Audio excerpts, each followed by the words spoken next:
জয় শ্রীহরি। মহাভারত কথার অনুরাগী সকল শ্রোতাবৃন্দকে প্রণতি নিবেদন করে এবং গীতামৃত প্রদানকারী মহাকাব্য মহাভারতের বন্দনা করে শুরু করছি মহাভারতের আদি পর্বের ২০ অধ্যায় কচ ও দেবযানীর কাহিনী। তাই সবাইকে মনোযোগ সহকারে শ্রবণ করার অনুরোধ রইল। তার আগে অমৃত কাদম্বিনী চ্যানেলটি সাবস্ক্রাইব না করলে এখনই সাবস্ক্রাইব করুন আর নিত্য মহাভারত কথা শ্রবণ করুন। হরি ওম তৎসৎ। পরাশরাচার্য বচ সরজমমলং গীতার্থ গন্ধৎকট্টং নানা খানকেশ্বরং হরিকথা সম্মোধনাবুদিতম লোকে সজ্জন শটপদৈরহরহ পিপীয়মানং মুদা ভুয়াদ ভারত পঙ্কজ কলিমল প্রদ্যুংসীন শ্রেয়সে। নারায়ণং নমস্কৃত্য নরং চৈব নরোত্তমং দেবীং সরস্বতীং ব্যাসং তত জয়মুদীরয়েৎ। ওম নমো ভগবতে বাসুদেবায়। জনমেজয় জিজ্ঞাসা করলেন, ব্রাহ্মণ, আমাদের পূর্বপুরুষ যজাতি ব্রহ্মা থেকে দশম পুরুষ ছিলেন। তিনি শুক্রাচার্যের কন্যা দেবযানীকে কি করে বিবাহ করলেন? তিনি তো ব্রাহ্মণ বংশীরা ছিলেন। এই ঘটনা কিভাবে ঘটল আপনি তা আমাকে বিস্তারিতভাবে বলুন। বৈশম্পায়ন বললেন, হে জনমেজয়, আপনার পূর্বপুরুষ রাজা যজাতি শুক্রাচার্য এবং বৃষপর্বার কন্যাদের কি করে বিবাহ করলেন তা শ্রবণ করুন। সেই সময় দেবতা এবং অসুরগণ ত্রিলোকের অধিকার পাবার জন্য নিজেদের মধ্যে যুদ্ধ করছিলেন।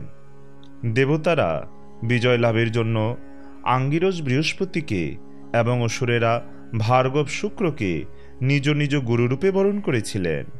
এই দুই ব্রাহ্মণও নিজেদের মধ্যে একে অপরকে অতিক্রম করার চেষ্টা করতেন।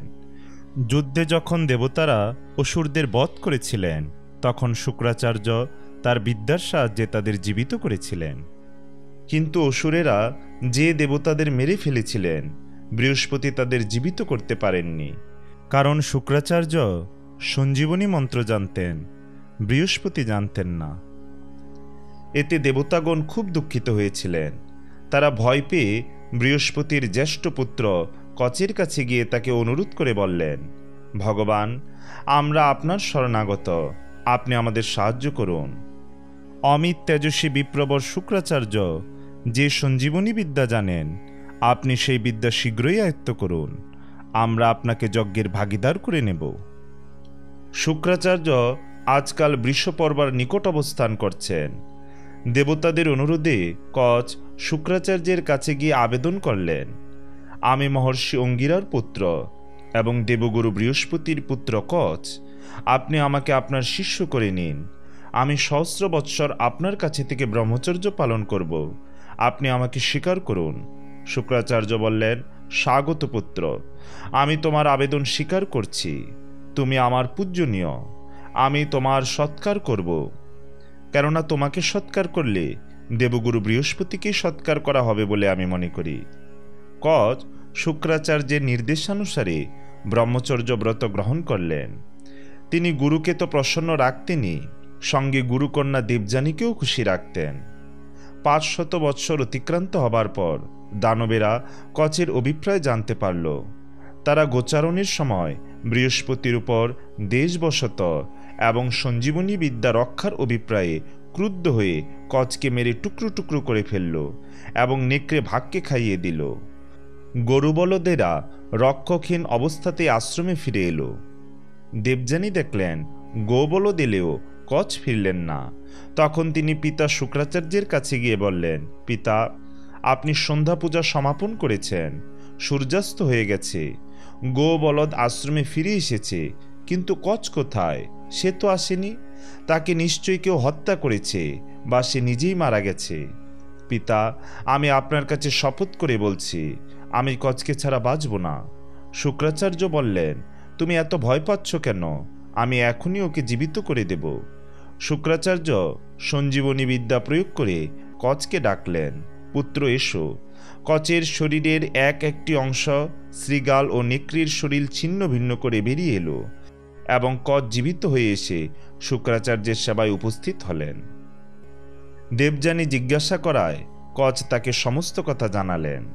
এইভাবে অসুরেরা কচকে দ্বিতীয়বার হত্যা করার পরও শুক্রাচার্য কচকে পুনরায় জীবনদান করেন। তৃতীয়বার অসুরেরা অন্য এক নতুন উপায় বার করল। তারা কচকে টুকরো টুকরো করে কেটে আগুনে পুড়িয়ে ভস্ম করে সেই ভস্ম বারুণীতে মিশিয়ে শুক্রাচার্যকে পান করালো। দেবযানী পিতার কাছে এসে জিজ্ঞাসা করলেন, পিতা, কচ যে ফুল আনতে গিয়েছিল এখনো ফিরে আসেনি, তাকে আবার হত্যা করা হয়নি তো? তাকে ছাড়া আমি বাঁচব না।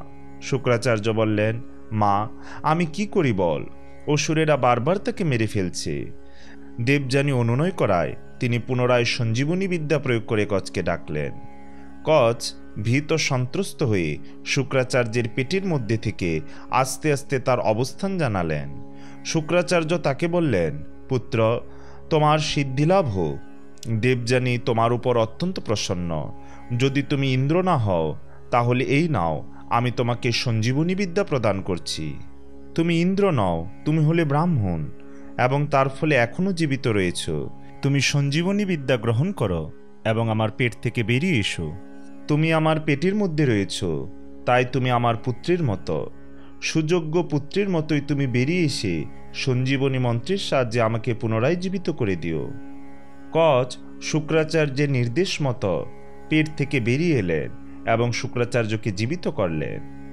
কচ শুক্রাচার্যকে প্রণাম করে বললেন, যিনি আমাকে সঞ্জীবনী বিদ্যারূপ অমৃতধারা প্রদান করেছেন তিনি আমার মাতা পিতা।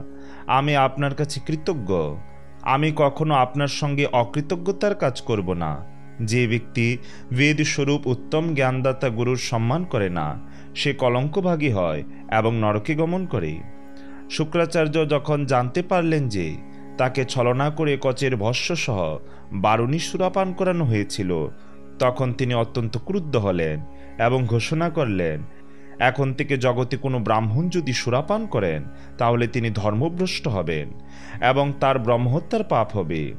ইহলোকে সে কলঙ্কিত তো হবেই, পরলোকেও কিছু পাবে না।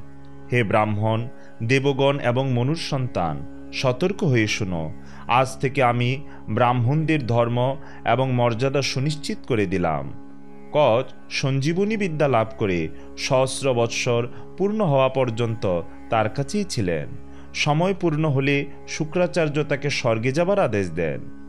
কচ যখন সেখান থেকে রওনা হওয়ার জন্য প্রস্তুত, তখন দেবযানী কচকে বললেন, ঋষিকুমার, তুমি সদাচার, কৌলিন্য, বিদ্যা, তপস্যা এবং জিতেন্দ্রিয়তার উজ্জ্বল আদর্শ। আমি তোমার পিতাকে নিজের পিতার মতো মান্য করেছি। গুরুগৃহে থাকাকালীন তোমার সঙ্গে আমি যে ব্যবহার করেছি তা বলার প্রয়োজন নেই। এখন তুমি স্নাতক হয়েছ, আমি তোমাকে ভালোবেসেছি, তোমার সেবিকা। তুমি আমাকে বিধিসম্মতভাবে বিবাহ করো। কচ বললেন, ভগিনী, ভগবান শুক্রাচার্য তোমার মতো আমারও পিতা। তুমি আমার পূজ্যনিয়া। যে গুরুদেবের শরীর থেকে তোমার জন্ম, তার শরীরে আমিও বাস করেছি। ধর্ম অনুসারে তুমি আমার ভগ্নী। আমি তোমার স্নেহপূর্ণ ছত্রছায়ে অত্যন্ত স্নেহের সঙ্গে ছিলাম। আমাকে গৃহে ফিরে যাওয়ার অনুমতি দাও ও আশীর্বাদ করো। মাঝে মাঝে আমার কথা স্মরণ করো এবং সাবধানে আমার গুরুদেবের সেবা করো। দেবযানী বললেন, কচ, আমি তোমার কাছে প্রেম ভিক্ষা করেছিলাম। তুমি যদি ধর্ম এবং কাম সিদ্ধির উদ্দেশ্যে আমাকে অস্বীকার করো তাহলে তোমার এই সঞ্জীবনী বিদ্যা সিদ্ধ হবে না। কচ বললেন, ভগ্নী, আমি গুরুকন্যা বলেই তোমাকে অস্বীকার করেছি, অন্য কোনো দোষের জন্য নয়। গুরুদেবও আমাকে তেমন কোনো নির্দেশ দেননি। তোমার যদি ইচ্ছা হয় আমাকে অভিশাপ দাও। আমি তোমাকে ঋষিধর্মের কথাই বলেছি। আমি তোমার শাপের যোগ্য নই।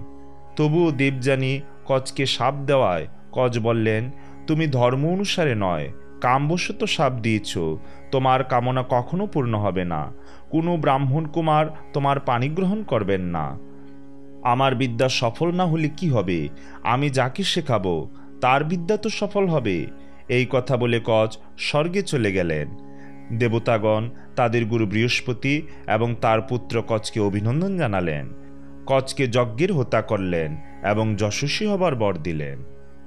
ওম তৎসৎ ইতি শ্রীমন মহর্ষি ব্যাসদেব প্রণীত মহাকাব্য মহাভারতের আদি পর্বের 20 অধ্যায় সমাপ্ত। পরবর্তীতে আমরা শ্রবণ করব মহাভারতের আদি পর্বের 21 অধ্যায় দেবযানী ও শর্মিষ্ঠার কলহ এবং তার পরিণাম। তাই সবাইকে পরবর্তী ভিডিও দেখার আমন্ত্রণ রইল। জয় জয় মহাকাব্য মহাভারতের জয়, জয় জয় মহাভারত কথা শ্রবণকারী ভক্তবৃন্দের জয়। জয় শ্রীকৃষ্ণ চৈতন্য প্রভু নিত্যানন্দ, শ্রী অদ্বৈত গদাধর শ্রীবাসাদি শ্রী গৌর ভক্তবৃন্দ। হরে কৃষ্ণ কৃষ্ণ কৃষ্ণ হরি হরি, হরে রাম রাম রাম হরি হরি। জয় শ্রীহরি।